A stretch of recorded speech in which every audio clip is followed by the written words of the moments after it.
ਵਾਹਿਗੁਰੂ ਜੀ ਕਾ ਖਾਲਸਾ ਵਾਹਿਗੁਰੂ ਜੀ ਕੀ ਫਤਿਹ। ਮੈਂ ਤੁਹਾਡੀ ਹੋਸਟ ਨੀਲਮ ਕੌਰ ਤੇ ਮੈਂ ਟੀਵੀ 84 ਦੇ ਸਾਰੇ ਦਰਸ਼ਕਾਂ ਤੇ ਸਰੋਤਿਆਂ ਦਾ ਦਿਲੀ ਸਵਾਗਤ ਕਰਦੀ ਹਾਂ ਪ੍ਰੋਗਰਾਮ ਸੱਚੋ ਸੱਚ ਵਿੱਚ, ਜਿਹੜੇ ਇਸ ਪ੍ਰੋਗਰਾਮ ਨਾਲ ਦੇਸ਼ਾਂ ਵਿਦੇਸ਼ਾਂ ਤੋਂ ਜੁੜ ਚੁੱਕੇ ਨੇ। ਖਾਲਸਤਾਨ ਅਫੇਅਰ ਸੈਂਟਰ ਦੇ ਸੰਚਾਲਕ ਡਾਕਟਰ ਅਮਰਜੀਤ ਸਿੰਘ ਜੀ ਰੋਜ਼ਾਨਾ ਦੀ ਤਰ੍ਹਾਂ ਸਟੂਡੀਓ ਵਿੱਚ ਮੇਰੇ ਨਾਲ ਸ਼ਾਮਲ ਨੇ। ਆਉਣਾ ਮਿਲ ਕੇ ਅੱਜ ਦੇ ਅਹਿਮ ਇਸ਼ੂਜ਼ ਉੱਪਰ ਗੱਲਬਾਤ ਕਰਦੇ ਹਾਂ। ਜੀ ਡਾਕਟਰ ਸਾਹਿਬ ਵਾਹਿਗੁਰੂ ਜੀ ਕਾ ਖਾਲਸਾ ਵਾਹਿਗੁਰੂ ਜੀ ਕੀ ਫਤਿਹ। ਜੀ ਡਾਕਟਰ ਸਾਹਿਬ ਤੁਹਾਡਾ ਨਿੱਘਾ ਸਵਾਗਤ ਹੈ ਪ੍ਰੋਗਰਾਮ ਸੱਚੋ ਸੱਚ ਵਿੱਚ। ਬਹੁਤ ਸ਼ੁਕਰੀਆ ਜੀ ਡਾਕਟਰ ਸਾਹਿਬ। ਪ੍ਰੋਗਰਾਮ ਸ਼ੁਰੂ ਕਰਨ ਤੋਂ ਪਹਿਲਾਂ ਆਪਾਂ ਡੇਟ ਡਿਸਕਸ ਕਰਦੇ ਹਾਂ। ਅੱਜ 8 ਸਤੰਬਰ 2017 24 ਭਾਦੂ ਨਾਨਕਸ਼ਾਹੀ ਸੰਮਤ 549 ਦਾ ਦਿਨ ਹੈ ਤੇ ਡਾਕਟਰ ਸਾਹਿਬ ਪ੍ਰੋਗਰਾਮ ਸ਼ੁਰੂ ਕਰਦੇ ਹਾਂ। ਪਹਿਲਾਂ ਆਪਣੇ ਦਰਸ਼ਕਾਂ ਨੂੰ ਦੱਸਦੇ ਹਾਂ ਕਿ ਜੇ ਤੁਸੀਂ ਟੀਵੀ 84 ਨੂੰ ਦੇਖਣਾ ਚਾਹੁੰਦੇ ਹੋ ਤਾਂ ਤੁਸੀਂ ਦੇਖ ਸਕਦੇ ਹੋ ਸਪੈਕਟਰਮ ਕੇਬਲ, ਆਰਚਨ ਕੇਬਲ, ਬੈਲ5 cable in Canada, Roku, Jadoo box, ਸ਼ਾਵਾ, ਫੇਸਬੁੱਕ, ਗਲੋਬਲ ਸੀਪੀਐਨ ਦੀ ਐਪ ਰਾਹੀਂ, ਟੀਵੀ 84 ਦੀ ਐਪ ਰਾਹੀਂ ਆਨਲਾਈਨ ਸਟ੍ਰੀਮਿੰਗ ਤੁਸੀਂ ਟੀਵੀ 84 ਨੂੰ ਦੇਖ ਸਕਦੇ ਹੋ। ਜੀ ਡਾਕਟਰ ਸਾਹਿਬ ਪਹਿਲੇ ਟੌਪਿਕ ਦੀ ਸ਼ੁਰੂਆਤ ਕਰਾਂਗੇ। ਜਿਸ ਤਰ੍ਹਾਂ ਕਿ ਮਿਆਂਮਾਰ ਵਿੱਚ ਰੋਹਿੰਗੀ ਜੋ ਮੁਸਲਮਾਨ ਨੇ ਉਹਨਾਂ ਨਾਲ ਬਹੁਤ ਸਾਰੇ ਜ਼ੁਲਮ ਹੋ ਰਹੇ ਨੇ, ਉਹਨਾਂ ਉੱਪਰ ਉਹਨਾਂ ਨੂੰ ਬੇਘਰ ਕੀਤਾ ਜਾ ਰਿਹਾ। ਅਸੀਂ ਉਹਨਾਂ ਦੇ ਨਾਲ ਖੜੇ ਹਾਂ। ਜਿਸ ਤਰ੍ਹਾਂ ਕਿ ਤੁਸੀਂ ਪਿਛਲੇ ਵੀਕ ਰੋਹਿੰਗਿਆ ਮੁਸਲਮਾਨਾਂ ਜਿਸ ਤਰ੍ਹਾਂ ਕਿ ਉਹਨਾਂ ਉੱਪਰ ਜ਼ੁਲਮ ਕੀਤੇ ਜਾ ਰਹੇ ਮਿਆਂਮਾਰ ਵੱਲੋਂ ਤੁਸੀਂ ਉਹਨੂੰ ਹਾਈਲਾਈਟ ਕੀਤਾ ਸੀ ਔਰ ਵੀ ਜਿਹੜੇ ਮੁਸਲਮਾਨ ਵੀਰ ਭੈਣ ਨੇ ਉਹਨਾਂ ਨੂੰ ਤੁਸੀਂ ਅਹਿਸਾਸ ਦਿਵਾਇਆ ਸੀ ਕਿ ਤੁਸੀਂ ਘੱਟੋ ਘੱਟ ਤੁਸੀਂ ਤਾਂ ਉਹਨਾਂ ਦੀ ਬਾਂਹ ਫੜੋ। ਜੀ ਡਾਕਟਰ ਸਾਹਿਬ ਇਸ ਦੇ ਨਾਲ ਸੰਬੰਧਿਤ ਇੱਕ ਪ੍ਰੋਟੈਸਟ ਵੀ ਮੰਡੇ ਨੂੰ ਹੋ ਰਿਹਾ। ਜੀ ਡਾਕਟਰ ਸਾਹਿਬ ਕੀ ਕਹਿਣਾ ਚਾਹੋਗੇ ਤੁਸੀਂ? ਦੇਖੋ, ਸਭ ਤੋਂ ਪਹਿਲਾਂ ਅਸੀਂ ਆਪਣੇ ਦਰਸ਼ਕਾਂ ਦਾ, ਸਰੋਤਿਆਂ ਦਾ ਸ਼ੁਕਰੀਆ ਅਦਾ ਕਰਦੇ ਹਾਂ। ਕੱਲ ਜਿਹੜਾ ਸਾਡਾ ਪਹਿਲਾ ਸੈਗਮੈਂਟ ਸੀ ਸੌਦਾ ਸਾਹਿਬ ਤੇ, ਉਹ ਜਦੋਂ ਅਸੀਂ ਡਿਸਕਸ ਵੀ ਕਰ ਰਹੇ ਸੀ ਉਦੋਂ ਵੀ ਵੱਡੀ ਗਿਣਤੀ 'ਚ ਵਿਊਅਰਸ ਆਏ ਜੀ। ਲੇਕਿਨ ਜਿੰਨਾ ਟ੍ਰੈਮੈਂਡਸ ਰਿਸਪਾਂਸ ਜੇ ਇੱਕ ਲਫ਼ਜ਼ ਅੰਗਰੇਜ਼ੀ ਦਾ ਕਹਿਣਾ ਹੋਏ ਪਿਛਲੇ 24 ਘੰਟੇ 'ਚ ਇਸ ਸੈਗਮੈਂਟ ਤੇ ਮਿਲਿਆ, ਇਹ ਸਾਡੇ ਲਈ ਹੌਸਲੇ ਵਾਲੀ ਗੱਲ ਹੈ। ਕਿਉਂਕਿ ਬਹੁਤ ਵਾਰ ਮੈਨੂੰ ਇਹ ਲੱਗਦਾ ਹੁੰਦਾ ਹੈ ਕਿ ਵੀ ਜਿਹੜੇ ਇਸ਼ੂ ਬੜੇ ਫੋਕਸਡ ਹੁੰਦੇ ਨੇ, ਖਾਸ ਤੌਰ ਤੇ ਕੱਲ, ਕਿ ਕੀ ਰੋਲ ਹੈ ਇੰਡੀਅਨ ਇੰਟੈਲੀਜੈਂਸ ਏਜੰਸੀਆਂ ਦਾ, ਰਾਅ ਦਾ, ਇੰਟੈਲੀਜੈਂਸ ਬਿਊਰੋ ਦਾ, ਮਿਲਟਰੀ ਇੰਟੈਲੀਜੈਂਸ ਦਾ, ਪੁਲਿਸ ਦਾ, ਕਿਵੇਂ ਉਹਨਾਂ ਨੇ ਸੌਦਾ ਸਾਹਿਬ ਨੂੰ ਖੜਾ ਕੀਤਾ, ਕਿੰਨਾ ਵੱਡਾ ਉਹਦਾ ਐਮਪਾਇਰ ਬਣਾਇਆ ਔਰ ਉਹਨਾਂ ਦਾ ਅਲਟੀਮੇਟ ਟਾਰਗੇਟ ਸਿੱਖ ਕੌਮ ਨੂੰ ਜਿਹੜਾ ਹੈ ਉਹਦੇ ਨਾਲ ਜੋੜਨਾ ਔਰ ਅਲਟੀਮੇਟਲੀ ਉਹਨਾਂ ਤੋਂ ਹੀ ਜਿਹੜੀ ਹੈ ਫਿਰ ਵਾਇਲੈਂਸ ਵੀ ਉਹਨਾਂ ਦੇ ਖਿਲਾਫ ਕਰਵਾਉਣੀ। ਔਰ ਜੋ ਡੇਰੇ ਦੀ ਤਲਾਸ਼ੀ ਦੇ ਨਾਂ ਤੇ ਡਰਾਮੇਬਾਜ਼ੀ ਚੱਲ ਰਹੀ ਹੈ, ਅੱਜ ਈਵਨ ਅਜੀਤ ਅਖਬਾਰ ਨੇ ਵੀ ਇਸ ਦੇ ਉੱਤੇ ਇਹੀ ਹੈਡਲਾਈਨ ਦਿੱਤਾ ਹੈ ਕਿ ਵੀ ਇਹਦਾ ਕੋਈ ਮਤਲਬ ਨਹੀਂ ਰਹਿ ਗਿਆ, ਕਿਉਂਕਿ ਆਲਰੇਡੀ ਜੋ ਕੁਝ ਜਿਹੜਾ ਸ਼ੱਕੀ ਸੀ ਉਹ ਉੱਥੋਂ ਉਹਨਾਂ ਨੇ ਕੱਢ ਦਿੱਤਾ। ਔਰ ਜਿਹੜਾ ਅਨਿਲ ਵਿਜ ਉਹਨਾਂ ਦਾ ਹੈਲਥ ਮਿਨਿਸਟਰ, ਜਿਹੜਾ ਕਿ ਜਦੋਂ ਕਿ 10 ਦਿਨ ਪਹਿਲਾਂ ਉਹ 15 ਅਗਸਤ ਤੋਂ ਉਹਨੂੰ ਜਿਹੜਾ 51 ਲੱਖ ਰੁਪਏ ਦਾ ਚੈੱਕ ਦੇ ਕੇ ਆਇਆ, ਉਹਨੇ ਕਿਹਾ ਜੀ ਮੈਂ ਡੇਰੇ ਦਾ ਹਮਾਇਤੀ ਸੀ, ਮੈਂ ਕੋਈ ਉਹਦਾ ਥੋੜੀ ਸੀ, ਅੱਜ ਵੀ ਮੈਂ ਡੇਰੇ ਦਾ ਹਮਾਇਤੀ ਹਾਂ ਔਰ ਮੈਂ ਉੱਥੇ ਫਿਰ ਵੀ ਜਾਂਦਾ ਰਵਾਂਗਾ। ਸੋ ਜ਼ਾਹਰ ਹੈ ਵੀ ਇਹ ਸਾਰੀ ਪ੍ਰੋਟੈਕਸ਼ਨ ਜਿਹੜੀ ਹੈ ਏਜੰਸੀਆਂ ਨੇ ਹੁਣ ਇਸ ਨੂੰ ਵਾਈਂਡ ਅਪ ਤਾਂ ਕਰਨੇ, ਪਰ ਇਹ ਡਰਾਮੇਬਾਜ਼ੀਆਂ ਹੋ ਰਹੀਆਂ ਨੇ ਕਿ ਜੀ ਅੰਦਰੋਂ ਹੁਣ ਇਹ ਵੀ ਸਾਹਮਣੇ ਆਇਆ ਕਿ ਕਿਵੇਂ ਲਖਨਊ ਦੇ ਮੈਡੀਕਲ ਕਾਲਜ ਹਸਪੀਟਲ ਨੂੰ 15 ਲਾਸ਼ਾਂ ਉੱਥੋਂ ਭੇਜੀਆਂ ਗਈਆਂ। ਇਹ ਵੀ ਹੈ ਕਿ ਜਿੰਨੇ ਮਰਡਰ ਅੰਦਰ ਹੁੰਦੇ ਸੀ ਉਹਨਾਂ ਨੂੰ ਮਾਰ ਕੇ ਉਹਨਾਂ ਦੇ ਉੱਤੇ ਪਲਾਂਟਸ ਲਾ ਦਿੱਤੇ ਜਾਂਦੇ ਸੀ ਔਰ ਉਹਨੂੰ ਇਹ ਜਸਟੀਫਾਈ ਕਰ ਰਹੇ ਨੇ ਕਹਿ ਕੇ ਜੀ ਕਿਉਂਕਿ ਸਾਡੇ ਬਾਬਾ ਜੀ ਇਹ ਕਹਿੰਦੇ ਸੀ ਕਿ ਨਹੀਂ ਇਹਨੂੰ ਜਿਹੜਾ ਸਾੜਨਾ ਨਹੀਂ ਚਾਹੀਦਾ ਔਰ ਦੂਸਰਾ ਨਹੀਂ ਹੋਣਾ ਚਾਹੀਦਾ ਔਰ ਇਸ ਲਈ ਉਹ ਹੈਲਥ ਲਈ ਦੇ ਦਿੰਦੇ ਸੀ ਬਾਡੀ, ਇਸ ਲਈ ਗਿਆ। ਸੋ ਇਹ ਬਹੁਤ ਵੱਡੇ ਲੈਵਲ ਦਾ ਆਪਰੇਸ਼ਨ ਏਜੰਸੀਆਂ ਦਾ ਜਿਹੜਾ ਹੁਣ ਇਹ ਵਾਈਂਡ ਅਪ ਕਰ ਰਹੇ ਨੇ। ਹੁਣ ਇਹ ਵੀ ਆਇਆ ਕਿ ਜੀ ਜਿਹੜੀ ਉਸ ਦੇ ਨਾਲ ਜਿਹਦਾ ਨਾਂ ਜੁੜਦਾ ਸੀ ਹਨੀਪ੍ਰੀਤ, ਇੱਥੋਂ ਹੁਣ ਹੋਇਆ ਜੀ ਉਹਦਾ ਮਰਡਰ ਹੋ ਗਿਆ ਜੀ। ਇਹ ਕਿਵੇਂ ਹੋਇਆ ਜਾਂ ਹੋਇਆ ਨਹੀਂ ਹੋਇਆ। ਸੋ ਜ਼ਾਹਰ ਹੈ ਕਿ ਵੀ ਇਹ ਸਾਰਾ ਹੀ ਜਦੋਂ ਤੁਸੀਂ ਇਹਦਾ ਹਰ ਸ਼ੋਭਾ ਦੇਖਦੇ ਹੋ, ਇਹ ਸਾਰੇ ਹੀ ਓਵਰਆਲ ਘਟਨਾਕ੍ਰਮ ਦਾ ਵੀ ਔਰ ਇਹ ਸਾਰੇ ਜਿਹੜੇ ਇਹਦੇ ਅੱਡ ਐਕਟਰ ਨੇ ਤੇ ਇਹਦੇ ਬਾਰੇ ਕੋਈ ਸ਼ੱਕ ਨਹੀਂ ਰਹਿੰਦਾ ਕਿ ਵੀ ਇਹ ਸੈਂਟਰਲ ਇੰਟੈਲੀਜੈਂਸ ਔਰ ਸਟੇਟ ਇੰਟੈਲੀਜੈਂਸ ਦਾ ਜੁਆਇੰਟ ਆਪਰੇਸ਼ਨ ਸੀ। ਔਰ ਇਸ ਸੈਗਮੈਂਟ ਦੇ ਉੱਤੇ ਜਿਹਨੂੰ ਖਾਸ ਤੌਰ ਤੇ ਅਸੀਂ ਟ੍ਰਿਬਿਊਨ ਦਾ ਜਿਹੜਾ ਸਿਰਸਾ ਦੇ ਵਿੱਚ ਬਿਊਰੋ ਚੀਫ ਸੀ ਉਸ ਪੀਰੀਅਡ 'ਚ, ਉਸ ਤੇ ਨੇ ਕਿਵੇਂ ਸਾਰੇ ਨੂੰ 2007 'ਚ ਆਬਜ਼ਰਵ ਕੀਤਾ ਔਰ ਉਸ ਤੇ ਬੇਸਡ ਅਸੀਂ ਇਹ ਕਨਕਲੂਡ ਕੀਤਾ ਸੀ ਔਰ ਉਹਨੂੰ ਹੁਣ ਤੱਕ ਲਗਭਗ 54,054 ਜਿਹੜੇ ਨੇ ਵਿਊਅਰਸ ਉਹ ਦੇਖ ਚੁੱਕੇ ਨੇ, 364 ਦੇ ਕਰੀਬ ਸ਼ੇਅਰ ਨੇ ਔਰ 116 ਕਮੈਂਟ ਨੇ। ਔਰ ਮੈਂ ਇਹ ਜਿਹਨੂੰ ਬਰੀਫ ਕਹਿੰਦੇ ਨੇ ਕਿ ਵੀ ਕੈਪ ਫਰਮ ਦਾ ਯਸਟਰਡੇ ਇਸ ਲਈ ਵੀ ਦਿੰਦਾ ਹੈ ਕਿ ਜਿਨ੍ਹਾਂ ਨੇ ਕੱਲ ਦਾ ਸ਼ੋਅ ਮਿਸ ਕੀਤਾ ਹੋਵੇ ਜਾਂ ਨਾ ਦੇਖ ਸਕੇ ਹੋਣ, ਉਹ ਇਹਨੂੰ ਜ਼ਰੂਰ ਦੇਖਣ, ਕਿਉਂਕਿ ਇਸ ਚੋਂ ਅਸੀਂ ਸਮਝ ਸਕਦੇ ਹਾਂ ਕਿ ਇੰਟੈਲੀਜੈਂਸ ਨੈਟਵਰਕ ਕੀ ਹੁੰਦਾ ਹੈ, ਭਾਰਤ ਦੀਆਂ ਖੁਫੀਆ ਏਜੰਸੀਆਂ ਨੇ ਕਿਵੇਂ ਆਪਣਾ ਜਾਲ ਸਾਡੀ ਸਿੱਖ ਕਮਿਊਨਿਟੀ ਦੇ ਵਿੱਚ ਉੱਥੇ ਵੀ ਔਰ ਇੱਥੇ ਵੀ ਵਿਛਾਇਆ ਹੋਇਆ ਹੈ ਜੀ। ਕਿਵੇਂ ਸਾਡੇ ਗੁਰਦੁਆਰਿਆਂ ਨਾਲ ਸੰਬੰਧਿਤ, ਮੈਂ ਅੱਜ ਹੀ ਸੀਐਟਲ ਤੋਂ ਸਤਪਾਲ ਸਿੰਘ ਪੁਰੇਵਾਲ ਉਹਨਾਂ ਨਾਲ ਗੱਲ ਕਰ ਰਿਹਾ ਸੀ, ਕਿਸੇ ਹਿਊਮੈਨਿਟੇਰੀਅਨ ਜਿਹੜਾ ਮਿਸ਼ਨ ਤੇ ਉਹ ਗਏ ਸਨ ਤੇ ਉੱਥੋਂ ਦੀ ਉਹ ਕਮੇਟੀ ਬਾਰੇ ਗੱਲ ਕਰ ਰਹੇ ਸੀ। ਉਹ ਕਹਿੰਦਾ ਜੀ ਮਤਲਬ ਉਹ ਤਾਂ ਗੱਲ ਹੀ ਨਹੀਂ ਬਾਹਰ ਨਿਕਲਣ ਦੇਣਾ ਚਾਹੁੰਦੇ। ਮੈਂ ਕਿਹਾ ਜੀ ਮੈਂ ਤਾਂ ਇਸ ਕਨਕਲੂਜਨ ਤੇ ਪਹੁੰਚ ਗਿਆ ਹਾਂ ਕਿ ਸ਼ਾਇਦ ਹੀ ਸਾਡਾ ਕੋਈ ਮੇਜਰ ਗੁਰਦੁਆਰਾ ਸਾਹਿਬ ਜਿੱਥੇ ਕੋਈ ਪੰਥਕ ਐਕਟੀਵਿਟੀ ਹੁੰਦੀ ਹੈ ਜੀ ਉਹ ਬਚਿਆ ਹੋਏ ਇੰਡੀਅਨ ਇੰਟੈਲੀਜੈਂਸ ਦੀ ਪ੍ਰੈਜ਼ੈਂਸ ਤੋਂ। ਹਰ ਕਿਸਮ ਦੇ ਬੰਦੇ ਉਹਨਾਂ ਨੇ ਫਿੱਟ। ਤੁਸੀਂ ਕੋਈ ਕੰਮ ਕਰਨਾ ਚਾਹੋ ਉਹ ਤੁਸੀਂ ਜੇ ਇੱਕ ਕਦਮ ਅੱਗੇ ਜਾਂਦੇ ਹੋ ਤਾਂ 2 ਕਦਮ ਪਿੱਛੇ ਹੁੰਦਾ ਹੈ। ਸਾਹਮਣੇ ਸਾਰੇ ਗੱਲਾਂ ਕਰਨਗੇ ਪੋਜ਼ਿਟਿਵ, ਪਰ ਉਹਨਾਂ 'ਚੋਂ ਹੀ ਤੁਹਾਨੂੰ ਪਤਾ ਲੱਗ ਜਾਂਦਾ ਹੈ ਵੀ ਕੌਣ ਜਿਹੜਾ ਉਹ ਲੱਤਾਂ ਖਿੱਚ ਰਿਹਾ ਹੈ, ਕੌਣ ਇਹਨੂੰ ਸੈਬੋਟਾਜ ਕਰ ਰਿਹਾ ਹੈ। ਸੋ ਜੇ ਸਾਨੂੰ ਪਤਾ ਹੈ ਕਿ ਸਾਡੀ ਸਟਰੈਂਥ ਗੁਰਦੁਆਰਿਆਂ 'ਚ ਸਾਡੇ ਟੁਗੈਦਰ ਹੋਣ 'ਚ ਹੈ ਤਾਂ ਸਾਡਾ ਦੁਸ਼ਮਣ ਵੀ ਇਸ ਗੱਲ ਨੂੰ ਭਲੀ ਭਾਂਤ ਸਮਝਦਾ। ਸੋ ਜਿਸ ਲੈਵਲ ਦਾ ਸੌਦਾ ਸਾਧ ਆਪਰੇਸ਼ਨ ਏਜੰਸੀਆਂ ਨੇ ਕੀਤਾ ਔਰ ਉਹਦੇ ਪਿੱਛੇ ਕੀ ਸੀ ਔਰ ਆਉਣ ਵਾਲੇ ਪੀਰੀਅਡ 'ਚ ਇਹ ਨਹੀਂ ਹੈ ਕਿ ਇਹ ਪਹਿਲਾ ਸੀ ਜਾਂ ਅਖੀਰਲਾ ਹੋਏਗਾ। ਬਹੁਤ ਸਾਰੇ ਆਪਰੇਸ਼ਨਸ ਇਹਨਾਂ ਦੇ 47 ਤੋਂ ਬਾਅਦ ਸ਼ੁਰੂ ਹੋਏ ਔਰ ਇਸ ਵੇਲੇ ਬਾਹਰਲੇ ਸਿੱਖਾਂ ਨੂੰ ਟਾਰਗੇਟ ਕਰਨ ਵਾਲੀ ਜਿਹੜੀ ਲਾਈਨ ਹੈ ਉਹ ਬੜੀ ਕਲੀਅਰ ਨਜ਼ਰ ਆਉਂਦੀ ਹੈ। ਔਰ ਉਹਦੇ ਲਈ ਇੱਕ ਪਾਸੇ ਗੁਰਦੁਆਰਿਆਂ ਦੇ ਔਰ ਦੂਸਰੇ ਸਿੱਖ ਜਥੇਬੰਦੀਆਂ 'ਚ ਜਿਹੜੀ ਹੈ ਘੁਸਪੈਠ ਹੈ। ਦੂਸਰਾ ਪੱਖ ਹੁੰਦਾ ਹੈ ਜੀ, ਇੱਕ ਪਾਸੇ ਹੁਣ ਬਹੁਤਿਆਂ ਨੂੰ ਲੱਗਦਾ ਜੀ ਇਹ ਸਰਕਾਰੀ ਧਿਰ ਹੈ, ਮੋਦੀ ਜਾਂ ਦੂਜਾ ਇਹਨਾਂ ਦਾ ਵਿਰੋਧ ਕਰੋ। ਹੁਣ ਜਿਵੇਂ ਰਾਹੁਲ ਗਾਂਧੀ ਆ ਰਿਹਾ, ਕੈਲੀਫੋਰਨੀਆ ਯੂਨੀਵਰਸਿਟੀ 'ਚ ਆ ਰਿਹਾ, ਇੱਥੇ ਨਿਊਯਾਰਕ 'ਚ ਓਵਰਸੀਜ਼ ਕਾਨਫਰੰਸ ਨੇ ਆਉਣ ਵਾਲੇ ਹਫ਼ਤੇ 'ਚ ਉਹਦੀ ਰਿਸੈਪਸ਼ਨ ਰੱਖੀ ਹੈ। ਹੁਣ ਸਾਨੂੰ ਇਸ ਗੱਲ ਦਾ ਧਿਆਨ ਰੱਖਣਾ ਚਾਹੀਦਾ ਹੈ ਕਿ ਵੀ ਉੱਥੇ ਜਿਹੜਾ ਇਹਨਾਂ ਦਾ ਮਿਊਜ਼ੀਕਲ ਚੇਅਰ ਵਾਲਾ ਕੰਮ ਹੈ, ਇੱਕ ਪਾਰਟੀ ਜਾਂਦੀ ਹੈ ਦੂਜੀ। ਹੁਣ ਰਾਹੁਲ ਗਾਂਧੀ ਦੀ ਲੈਗੇਸੀ ਰਾਜੀਵ ਗਾਂਧੀ ਹੈ। ਰਾਜੀਵ ਗਾਂਧੀ ਜਿਹਨੇ ਹਜ਼ਾਰਾਂ ਸਿੱਖ ਜਿਹੜੇ ਨੇ ਉਹ ਮਾਰੇ ਉਸ ਦੇ ਹੁਕਮਾਂ ਦੇ ਥੱਲੇ, ਔਰ ਉਹਨੇ ਜਸਟੀਫਾਈ ਕੀਤਾ ਕਿ ਜੀ ਜਬ ਕੋਈ ਬੜਾ ਵ੍ਰਿਕਸ਼ ਗਿਰਤਾ ਹੈ ਤਾਂ ਧਰਤੀ ਕਾਂਪਤੀ ਹੈ। ਹੁਣ ਜਿਹੜਾ ਕਾਂਗਰਸ ਦਾ ਔਰ ਇਸੇ ਤਰ੍ਹਾਂ ਬਾਬਰੀ ਮੌਸਕ ਬੇਸ਼ੱਕ 2.5-6 ਦਸੰਬਰ 1992 ਨੂੰ ਹਿੰਦੂ ਤਵੀਆਂ ਨੇ, ਪਰ ਉਹਦਾ ਰਾਜੀਵ ਗਾਂਧੀ ਨੇ 1985 ਚ ਉਹਦੇ ਦਰਵਾਜ਼ੇ ਖੋਲ ਕੇ ਉਹਨੇ ਕਿਹਾ ਜੀ ਇਸ ਹਿੱਸੇ ਹੀ ਤੁਸੀਂ ਪੂਜਾ ਕਰ ਸਕਦੇ ਹੋ। ਸੋ ਕੁੱਲ ਮਿਲਾ ਕੇ ਮੈਂ ਸਮਝਦਾ ਵੀ ਚੈਲੰਜਸ ਬਹੁਤ ਪਾਸਿਓਂ ਨੇ। ਅਸੀਂ ਜਿੱਥੇ ਵਿਦਨ ਜਿਹੜੇ ਚੈਲੰਜ ਨੇ ਉਹਨਾਂ ਨੂੰ ਵੀ ਲੈਣਾ ਜੀ, ਪਰ ਇਸ ਗੱਲ ਦਾ ਵੀ ਧਿਆਨ ਰਹੇ ਕਿ ਵੀ ਜਿੱਥੇ ਮਨੁੱਖੀ ਪੀੜ ਹੈ, ਔਰ ਅਸੀਂ ਕੱਲ ਜਿਹੜਾ ਸੈਗਮੈਂਟ ਬੀਬੀ ਗੌਰੀ ਲੰਕੇਸ਼ ਦੇ ਉੱਤੇ ਕੀਤਾ ਉਸ ਨੂੰ ਵੀ ਬਹੁਤ ਸਾਡੇ ਵੀਰਾਂ ਭੈਣਾਂ ਨੇ ਸਰਾਹਿਆ। ਹਾਲਾਂ ਬਹੁਤ ਸਾਰੇ ਸਮਝਦੇ ਨੇ ਕਿ ਵੀ ਜਿਹੜੇ ਖੱਬੇ ਪੱਖੀ ਰਹੇ ਨੇ ਪੱਤਰਕਾਰ ਜਾਂ ਐਕਟਿਵਿਸਟ ਉਹ ਖਾਲਿਸਤਾਨ ਦੇ ਵੀ ਵਿਰੋਧੀ ਰਹੇ ਨੇ, ਮਜ਼ਹਬ ਦੇ ਵੀ ਵਿਰੁੱਧ ਨੇ, ਪਰ ਅਸੀਂ ਇਹ ਸਮਝਦੇ ਹਾਂ ਕਿ ਭਾਈ ਜਦੋਂ ਕੋਈ ਡਿਬੇਟ ਹੁੰਦੀ ਹੈ, ਡਿਸਕਸ਼ਨ ਹੁੰਦੀ ਹੈ ਜੀ, ਸ਼ਾਇਸਤਾ ਤਰੀਕੇ ਨਾਲ ਸਿਵਲਾਈਜ਼ਡ ਮੈਨਰ ਨਾਲ ਕੋਈ ਆਪਣੀ ਗੱਲ ਕਹਿੰਦਾ ਉਹਨੂੰ ਗੱਲ ਕਹਿਣ ਦਾ ਹੱਕ ਹੈ। ਔਰ ਜੋ ਹਿੰਦੂ ਤਵੀਆਂ ਨੇ ਉੱਥੇ ਚਾਲੇ ਫੜੇ ਹੋਏ ਨੇ, ਇੱਕ ਇੱਕ ਕਰਕੇ ਹਰ ਉਸ ਆਵਾਜ਼ ਨੂੰ ਉਹ ਚੁੱਪ ਕਰਵਾ ਦੇਣਾ ਚਾਹੁੰਦੇ ਨੇ ਜਿਹੜੀ ਵੀ ਉਹਨਾਂ ਨੂੰ ਲੱਗਦਾ ਵੀ ਵਿਰੋਧ ਦੀ ਆਵਾਜ਼ ਹੈ, ਡਾਈਸੈਂਟ ਦੀ ਆਵਾਜ਼ ਹੈ ਜੀ। ਉਹਦੇ 'ਚ ਸਾਨੂੰ ਆਪਣੇ ਦਾਇਰਾਕਾਰ 'ਚੋਂ ਨਿਕਲ ਕੇ ਦੂਸਰਿਆਂ ਦੇ ਨਾਲ ਖਲੋਣ ਦੀ ਗੱਲ ਹੈ ਜੀ। ਜਿਵੇਂ ਤੁਸੀਂ ਰੋਹਿੰਗਿਆ ਮੁਸਲਮਾਨਾਂ ਦਾ ਜ਼ਿਕਰ ਕੀਤਾ ਹੈ, ਹਾਲਾਂਕਿ ਇੱਕ ਸੈਗਮੈਂਟ ਪੂਰਾ ਇਹਦੇ ਤੇ ਕੀਤਾ ਔਰ ਉਦੋਂ ਮੈਂ ਇੱਕ ਭਾਵੁਕਤਾ ਦੇ ਵਿੱਚ ਵੀ ਔਰ ਮੈਂ ਇਹਨੂੰ ਮਹਿਸੂਸ ਵੀ ਕਰਦਾ ਉਸ ਸਪੀਡ ਨੂੰ ਜੀ।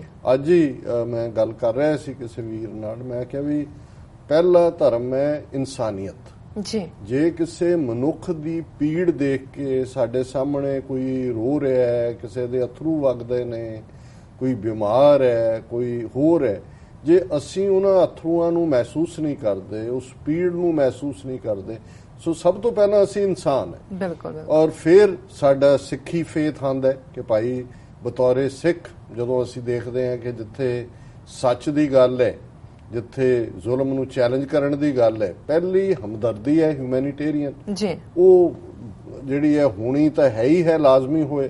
ਫਿਰ ਹੈ ਵੀ ਉਸ ਦੇ ਲਈ ਅਸੀਂ ਕਰ ਕੀ ਸਕਦੇ ਹਾਂ ਜੀ। ਇਹ ਦੂਸਰਾ ਉਦੋਂ ਸਾਡਾ ਸਿੱਖ ਕਰੈਕਟਰ ਸਾਡੇ ਲਈ ਮੋਟੀਵੇਸ਼ਨਲ ਹੁੰਦਾ ਕਿ ਨਹੀਂ ਭਾਈ ਇਹ ਸੱਚ ਸੁਣਾਏ ਸੀ, ਸੱਚ ਕੀ ਬੇਲਾ, ਸੱਚੀ ਗੱਲ ਸੁਣਾਣੀ ਹੈ।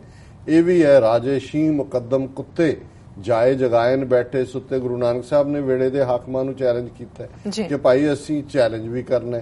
ਫਿਰ ਇਹ ਵੀ ਹੈ ਕਿ ਭਾਈ ਸੂਰਾ ਸੋ ਪਹਿਚਾਨੀ ਹੈ ਜੋ ਲੜਿਆ ਦੀਨ ਕੇ ਹੇਤ, ਪੁਰਜ਼ਾ ਪੁਰਜ਼ਾ ਕੱਟ ਮਰੇ ਕਬੂ ਨਾ ਛਾੜੇ ਖੇਤ। ਸੂਰਬੀਰ ਉਹ ਹੈ ਔਰ ਉਹੀ ਬਚਨ ਦਾ ਬਲੀ ਹੈ ਜਿਹੜਾ ਕਿ ਸੱਚ ਦੇ ਨਾਲ ਖਲੋਂਦਾ ਹੈ। ਫਿਰ ਥਰਡ ਪਾਰਟ ਦੋਸਤ ਦਾ, ਜਦੋਂ ਅਸੀਂ ਐਜ਼ ਏ ਫਰੈਂਡ ਦੇਖਦੇ ਹਾਂ, ਫਿਰ ਉਹ ਅੰਗਰੇਜ਼ੀ ਦੀ ਐਕਸਪ੍ਰੈਸ਼ਨ ਹੈ ਇਹ friend in need is a friend in deed, ਕਿ ਜਿਹੜਾ ਲੋੜ ਵੇਲੇ ਕੰਮ ਹੁੰਦਾ। ਇਹ ਸਾਡੇ ਮਨੁੱਖੀ ਰਿਸ਼ਤਿਆਂ 'ਚ ਹੈ ਕਿ ਜਿਹੜਾ ਤੁਹਾਡੇ ਨਾਲ ਦੁੱਖ ਸੁੱਖ ਦਾ ਸਾਥੀ ਹੈ, ਜੇ ਕਦੇ ਉਹਦੇ 'ਚ ਕੋਈ ਕਮਜ਼ੋਰੀ ਵੀ ਆ ਜਾਂਦੀ ਹੈ ਤੁਸੀਂ ਉਹਦੇ ਨਾਲ ਖਲੋਣਾ। ਇਹ ਜਦੋਂ ਤੁਸੀਂ ਸਾਰੇ ਟ੍ਰੇਟ ਮਿਲਾਓ ਤੇ ਫਿਰ ਇੱਕ ਆਦਰਸ਼ ਸਿੱਖ ਬਣਦਾ। ਪਰ ਮੈਂ ਜਿਵੇਂ ਰੋਹਿੰਗਿਆ ਮੁਸਲਮਾਨਾਂ ਦੇ ਹਵਾਲੇ ਨਾਲ ਉਸ ਸੈਗਮੈਂਟ 'ਚ ਕਿਹਾ ਸੀ ਕਿ ਵੀ ਕਿੱਥੇ ਨੇ ਦੁਨੀਆ ਦੇ 1.5 ਬਿਲੀਅਨ ਤੋਂ ਜ਼ਿਆਦਾ ਮੁਸਲਮਾਨ, 55 ਤੋਂ ਜ਼ਿਆਦਾ ਮੁਲਕ, ਔਰ ਜੇ ਖਾਲਿਸਤਾਨ ਸਾਡੇ ਅੱਜ ਹੋਣ 'ਚ ਹੁੰਦਾ ਤੇ ਅਸੀਂ ਜਿਹੜੇ ਮਿਲੀਅਨ 1.5 ਮਿਲੀਅਨ ਉਹ ਸਾਰੀ ਗਿਣਤੀ ਹੈ ਉਹਨਾਂ ਨੂੰ ਖਾਲਿਸਤਾਨ ਦੀ ਸਿਟੀਜ਼ਨਸ਼ਿਪ ਦਿੱਤੀ। ਲੇਕਿਨ ਇਹ ਠੀਕ ਹੈ ਕਿ ਉਹ ਸਾਰੇ ਤੋਂ ਬਾਅਦ ਇਸ ਦੇ ਉੱਤੇ ਕਾਫੀ ਕੁਝ ਪਿਛਲੇ ਦਿਨਾਂ 'ਚ ਪੋਜ਼ਿਟਿਵ ਵਾਪਰਿਆ। ਇੰਡੋਨੇਸ਼ੀਆ ਦੇ ਬਾਲੀ ਆਈਲੈਂਡ ਦੇ ਵਿੱਚ ਜਿਹੜੀ ਇਹਨਾਂ ਦਾ world parliamentary forum on sustainable development conference ਸੀ, ਜਿਹਦੇ 'ਚ ਕਿ ਉਹਨਾਂ ਨੇ ਡਿਸਕਸ ਵੀ ਕੀਤਾ ਔਰ ਇਹਦੇ ਤੇ ਡੈਕਲੇਰੇਸ਼ਨ ਵੀ ਦਿੱਤੀ ਹੈ। ਹਾਲਾਂ ਭਾਰਤ ਵੀ ਉਹਦੇ 'ਚ ਉਹਨਾਂ ਦੀ ਭਾਰਤੀ ਪਾਰਲੀਮੈਂਟ ਦੀ ਸਪੀਕਰ ਜਿਹੜੀ ਹੈ ਉਹ ਡੈਲੀਗੇਸ਼ਨ ਲੈ ਕੇ ਗਈ ਸੀ, ਉਹਨੇ ਉਹਦੇ ਤੇ ਉਹ ਸਾਈਨ ਕਰਨ ਤੋਂ ਨਾ ਕਰਤੀ ਕਿਉਂਕਿ ਮੋਦੀ ਤਾਂ ਮਿਆਂਮਾਰ 'ਚ ਖਲੋ ਕੇ ਉਹਦੇ ਸੂ ਆਂਗ ਦੇ ਨਾਲ ਜਿਹੜੀ ਜੁਆਇੰਟ ਸਟੇਟਮੈਂਟ ਦਿੰਦਾ ਹੈ ਕਿ ਜੀ ਅਸੀਂ ਤੁਹਾਡੀ ਸਰਕਾਰ ਦੇ ਨਾਲ ਖੜੇ ਔਰ ਇਹ ਜਿਹੜਾ ਐਕਸਟ੍ਰੀਮਿਜ਼ਮ ਔਰ ਇਹ ਦਹਿਸ਼ਤਗਰਦੀ ਮੁੱਕਣੀ ਚਾਹੀਦੀ ਹੈ। ਯਾਨੀ ਉਹ ਜਿਹੜੀ ਸਰਕਾਰ ਦਾ ਵਰਸ਼ਨ ਹੈ ਮਿਆਂਮਾਰ ਦਾ ਕਿ ਇਹ ਤਾਂ ਰੋਹਿੰਗਿਆ ਜਿਹੜੇ ਨੇ ਇਹ ਦਹਿਸ਼ਤਗਰਦ ਨੇ, ਉਹ ਉਹਨੂੰ ਐਂਡੋਰਸ ਕਰ ਰਿਹਾ। ਪਰ ਜਦੋਂ ਬਾਲੀ ਦੇ ਵਿੱਚ ਇਹ ਡੈਕਲੇਰੇਸ਼ਨ ਹੁੰਦੀ ਹੈ ਜਿਹੜੀ ਕਿ ਰੋਹਿੰਗਿਆ ਮੁਸਲਮਾਨਾਂ ਤੇ ਹੋ ਰਹੇ ਜ਼ੁਲਮਾਂ ਦੀ ਗੱਲ ਹੈ ਤੇ ਉਸ ਨੂੰ ਇੰਡੀਆ ਵਿਰੋਧ ਕਰਦਾ ਹੈ। ਉਸ ਦੇ ਉੱਤੇ ਕਾਫੀ ਸਲੈਮ ਕੀਤਾ ਇੰਡੀਆ ਨੂੰ, ਬਹੁਤ ਸਾਰੇ ਈਵਨ ਉਹਨਾਂ ਦੇ ਆਪਣੇ ਮੀਡੀਆ ਨੇ ਵੀ ਔਰ ਇੰਟਰਨੈਸ਼ਨਲੀ ਵੀ ਐਕਸਪੋਜ਼ ਹੋਏ ਨੇ। ਜਦੋਂ ਅਸੀਂ ਹਿਪੋਕ੍ਰੇਸੀ ਕਹਿੰਦੇ ਹਾਂ, ਦੰਬੀਪੁਣਾ ਕਹਿੰਦੇ ਹਾਂ, ਦੰਬੀਪੁਣਾ ਇਹੀ ਹੁੰਦਾ ਕਿ ਤੁਸੀਂ ਕਹਿੰਦੇ ਕੁਛ ਹੋ, ਤੁਸੀਂ ਗਾਂਧੀ ਦੀ ਗੱਲ ਕਰੋ, ਹਿਊਮੈਨਿਟੇਰੀਅਨਿਜ਼ਮ ਦੀ ਗੱਲ ਕਰੋ, ਪਰ ਤੁਹਾਡੀ ਕਰਤੂਤ ਜਿਹੜੀ ਹੈ ਉਹ ਅਲਟੀਮੇਟਲੀ ਕੀ ਹੈ। ਹੁਣ ਇਸ ਦੇ ਉੱਤੇ ਇੰਡੋਨੇਸ਼ੀਆ, ਟਰਕੀ ਔਰ ਪਾਕਿਸਤਾਨ ਇਹਨਾਂ ਸਾਰਿਆਂ ਨੇ ਵੀ ਕੰਸਰਨ ਜ਼ਾਹਰ ਕੀਤਾ। ਯੂਨਾਈਟਿਡ ਨੇਸ਼ਨਸ 'ਚ ਇਸ ਮੁੱਦੇ ਦੇ ਉੱਤੇ ਸੈਂਕਸ਼ਨਸ ਦੀ ਗੱਲ ਵੀ ਹੋ ਰਹੀ ਹੈ ਔਰ ਮਿਆਂਮਾਰ ਦੀਆਂ ਐਮਬੈਸੀਜ਼, ਕਾਉਂਸੂਲੇਟ ਰਸ਼ੀਆ, ਚਾਈਨਾ ਨਾਲ ਰਾਬਤਾ ਕਰ ਰਹੇ ਨੇ। ਚਾਈਨਾ ਨੇ ਆਲਰੇਡੀ, ਹਾਲਾਂਕਿ ਚਾਈਨਾ ਦਾ ਆਪਣੀ ਵੀ ਕਈ ਵਾਰੀ ਸਿਚੁਏਸ਼ਨ ਠੀਕ ਨਹੀਂ ਹੁੰਦੀ ਜੋ ਕੁਛ ਉਹ ਸਿੰਗਕਿਆਂਗ ਸੂਬੇ 'ਚ ਮੁਸਲਮਾਨਾਂ ਨਾਲ ਕਰਦੇ ਨੇ, ਪਰ ਘੱਟੋ ਘੱਟ ਰੋਹਿੰਗਿਆ ਮੁਸਲਮਾਨਾਂ ਦੇ ਇਸ਼ੂ ਤੇ ਚਾਈਨਾ ਦਾ ਇੱਕ ਹਾਂ ਪੱਖੀ ਰੋਲ ਰਿਹਾ। ਔਰ ਇਸ ਸਾਰੇ ਨੂੰ ਅਸੀਂ ਸਮਝਦੇ ਹਾਂ ਵੀ ਇਸ ਵੇਲੇ ਦੁਨੀਆ 'ਚ ਇੱਕ ਅਵੇਅਰਨੈਸ ਆਈ, ਪਰ ਨਾਲ ਦੀ ਨਾਲ ਮੈਂ ਦੇਖ ਰਿਹਾ ਸੀ ਕਿ ਵੀ ਉਹਨੂੰ ਕਾਊਂਟਰ ਕਰਨ ਲਈ ਉਹਦੇ 'ਚ, ਕਿਉਂਕਿ ਜੇ ਇੰਡੀਅਨਸ ਨਾਲ ਰਲੇ ਹੋਏ ਨੇ ਮਿਆਂਮਾਰ ਸਰਕਾਰ ਦੇ ਤੇ ਫਿਰ ਉਹ ਨੈਗੇਟਿਵ ਨਾਲ ਦੀ ਨਾਲ ਖਬਰ ਲਾ ਦਿੱਤੀ ਕਿ ਜਿਹਾਦੀ ਇਕੱਠੇ ਹੋ ਗਏ ਨੇ ਕਿ ਜੀ ਅਸੀਂ ਕਿਵੇਂ ਲੜਨਾ ਹੈ ਉੱਥੇ। ਸੋ ਉਹ ਜਿਹੜਾ ਮਿਆਂਮਾਰ ਸਰਕਾਰ ਦਾ ਵਰਜ਼ਨ ਹੈ ਉਹਨੂੰ ਵੈਲੀਡੇਟ ਕਰਨ ਦੇ ਲਈ ਉਹ ਜਿਹੜਾ ਨੇ ਉਹਨੂੰ ਜਿਹਾਦੀ ਦੇ ਨਾਲ ਜੋੜ ਕੇ ਸਾਊਦੀ ਅਰੇਬੀਆ ਨਾਲ ਜੋੜ ਦਿਓ, ਫਿਰ ਅਲ ਕਾਇਦਾ ਨਾਲ ਜੋੜ ਦਿਓ। ਔਰ ਜੋ ਜਿਵੇਂ ਇੰਡੀਆ ਕਸ਼ਮੀਰ ਦੀ ਜਿਹੜੀ ਲੋਕਾਂ ਦੀ ਆਜ਼ਾਦੀ ਦੀ ਮੂਵਮੈਂਟ ਹੈ ਉਸ ਨੂੰ ਦਹਿਸ਼ਤਗਰਦੀ ਦੇ ਖਾਤੇ 'ਚ ਪਾਉਣ ਦੇ ਲਈ ਇੰਟਰਨੈਸ਼ਨਲ ਜਿਹੜਾ ਇਸ ਕਿਸਮ ਦਾ ਦਹਿਸ਼ਤਗਰਦ ਲਾਈਨ ਹੈ ਉਹਦੇ ਨਾਲ ਜੋੜਨ ਦੀ ਕੋਸ਼ਿਸ਼ ਕਰਦਾ ਰਿਹਾ। ਹਾਲਾਂਕਿ ਕੋਈ ਸ਼ੱਕ ਨਹੀਂ ਹੈ ਕਿ ਕਸ਼ਮੀਰ ਦੇ ਵਿੱਚ ਬਿਲਕੁਲ ਇੰਡੀਜਨਸ ਮੂਵਮੈਂਟ ਹੈ, ਪਰ ਇਹਦੇ ਬਾਵਜੂਦ ਜੋ ਹਾਲ ਕਸ਼ਮੀਰੀਆਂ ਦੇ ਈਵਨ ਜਿਹੜੇ ਸਿਵਲ ਲੀਡਰਸ਼ਿਪ ਹੈ ਜਿਹੜੀ ਸ਼ਾਂਤਮਈ, सैयद अली शाह गलानी है, यासिन मलिक है और दूसरे जड़े मीर वाइज उमर फारूक है, ये सारे कोई अरेस्ट किए, उन्होंने प्रोटेस्ट रखा सी दिल्ली और उस तो पहला ही उन्होंने नज़रबंद कर लिया गया है। और कश्मीर दे विच पूरियां डिसअपीयरेंसिस की कहानी फिर शुरू हो गई है, नौजवान गायब हो रहे हैं। सो लेकिन उन्होंने भी ये जड़ा बजाय कि भाई वो लोगों की प्रॉब्लम है। रोहिंग्या हुण जिहड़ी मोदी और सुआंग दी जॉइंट स्टेटमेंट है ਉਹਦੇ यूनिटी ऑफ द कंट्री ਦੀ ਗੱਲ ਕੀਤੀ ਹੈ। ਰੋਹਿੰਗਿਆ ਦੇ ਮੁਸਲਮਾਨਾਂ ਨੇ ਕੋਈ ਬਰਮਾ ਨਾਲੋਂ ਜਾਂ ਮਿਆਂਮਾਰ ਨਾਲੋਂ ਅੱਡ ਹੋਣ ਦੀ ਮੂਵਮੈਂਟ ਤਾਂ ਨਹੀਂ ਸ਼ੁਰੂ ਕੀਤੀ ਜੀ। ਔਰ ਉਹਨਾਂ ਦਾ ਤਾਂ ਇੰਨਾ ਕੁ ਕੰਸਰਨ ਹੈ ਕਿ ਭਾਈ ਅਸੀਂ ਸਦੀਆਂ ਤੋਂ, ਔਰ ਜਿਹੜਾ ਇਹਨਾਂ ਨੇ ਲਾਅ ਵੀ ਮਿਲਟਰੀ ਜੁੰਟਾ ਨੇ ਬਣਾਇਆ ਉਹਦੇ 'ਚ ਉਹਨਾਂ ਨੇ ਕਿਹਾ ਜੀ ਉਹ ਹੀ ਰਹਿ ਸਕਦਾ ਹੈ ਜਿਹੜਾ ਕਿ ਪ੍ਰੂਵ ਕਰੇ ਕਿ ਉਹਦੇ ਜਿਹੜੇ ਪੁਰਖੇ ਨੇ ਉਹ 1820 ਤੋਂ ਪਹਿਲਾਂ ਆਏ ਸੀ ਜੀ। ਹੁਣ ਜਿਹਨੂੰ ਇਹ ਰੈਖੀਨ ਸਟੇਟ ਕਹਿ ਰਹੇ ਨੇ, ਇਹ ਜਿਹੜੀ ਸਟੇਟ ਖਾਸ ਤੌਰ ਤੇ ਅਰਾਕਾਨ ਦੇ ਨਾਂ ਥੱਲੇ ਸਾਰੀ ਹਿਸਟਰੀ 'ਚ ਹੈ ਕਿ ਅਰਾਕਾਨ ਦੀ ਜਿਹੜੀ ਬੈਲਟ ਹੈ ਜਦੋਂ ਬ੍ਰਿਟਿਸ਼ ਦੇ ਥੱਲੇ ਵੀ ਬਰਮਾ ਰਿਹਾ, ਅਰਾਕਾਨ ਦੇ ਵਿੱਚ ਮੁਸਲਮਾਨ ਰਹੇ ਨੇ ਔਰ ਸਦੀਆਂ ਤੋਂ ਨੇ, ਕੋਈ 18ਵੀਂ ਸਦੀ ਤੋਂ ਹੈ, ਕੋਈ 17ਵੀਂ ਤੋਂ ਹੈ। ਹੁਣ ਕਿਹੜੇ ਰਿਕਾਰਡ ਮੇਨਟੇਨਿੰਗ ਹੈ ਕਿ 1820 ਤੋਂ ਪਹਿਲਾਂ ਕੋਈ ਪ੍ਰੂਵ ਕਰੇਗਾ। ਈਵਨ ਭਾਰਤ ਦੇ ਵਿੱਚ ਮੈਂ ਦੇਖਦਾ ਹੁਣ ਜਦੋਂ ਫੌਜਾ ਸਿੰਘ ਜਿਹੜਾ ਮੈਰਾਥਨ ਰਨਰ ਹੈ 102 ਸਾਲ 103 ਸਾਲ ਦੀ ਉਮਰ ਹੈ ਉਹਦੀ, ਔਰ ਉਹਨਾਂ ਨੇ ਗਿਨੀ ਬੁੱਕਸ ਦੇ ਵਿੱਚ ਰਿਕਾਰਡ ਨਹੀਂ ਕੀਤਾ। ਉਹਨਾਂ ਨੇ ਕਿਹਾ ਜੀ ਤੁਸੀਂ ਬਰਥ ਸਰਟੀਫਿਕੇਟ ਲਿਆਓ।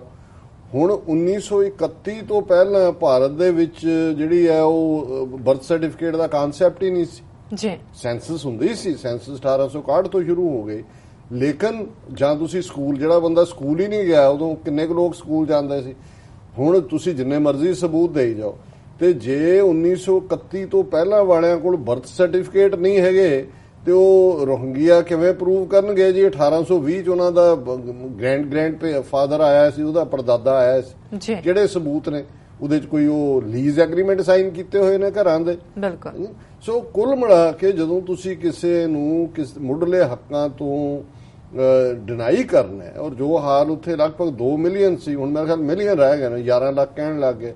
ਔਰ ਇਹ ਜਦੋਂ ਦੀ ਵਾਇਲੈਂਸ ਪਿਛਲੇ ਦਿਨਾਂ ਦੀ ਜੀ 700-800 ਮਾਰ ਦਿੱਤੇ ਨੇ, ਕੱਲਾ 50,000 ਤੋਂ ਜ਼ਿਆਦਾ ਜਿਹੜਾ ਰੋਹਿੰਗਿਆ ਹੈ ਉਹ ਇਹਨਾਂ ਦਿਨਾਂ 'ਚ ਹੀ ਬੇਕਾਰ ਹੋਏ ਨੇ ਜੀ। ਔਰ ਭਾਰਤ ਦੇ ਵਿੱਚ ਜਿਹੜੇ ਈਵਨ ਯੂਨਾਈਟਿਡ ਨੇਸ਼ਨਸ ਦੀ ਰਿਫਿਊਜੀ ਏਜੰਸੀ ਨਾਲ ਰਜਿਸਟਰਡ ਨੇ, ਜੰਮੂ 'ਚ ਬੈਠੇ ਹੈ, ਜੈਪੁਰ 'ਚ ਬੈਠੇ ਨੇ, ਦਿੱਲੀ 'ਚ ਬੈਠੇ ਨੇ, ਦਰਸ਼ਕ ਜਿਹੜੇ ਨੇ ਸਕਰੀਨ ਦੇ ਉੱਤੇ ਦੇਖ ਰਹੇ ਹੋਣਗੇ, ਇਸ ਦੇ ਉੱਤੇ ਪੂਰੀ ਸਾਡੀ ਟੈਕਨੀਕਲ ਟੀਮ ਨੇ ਮਿਹਨਤ ਕਰਕੇ ਪਿਕਚਰਸ ਕੱਢੀਆਂ ਨੇ।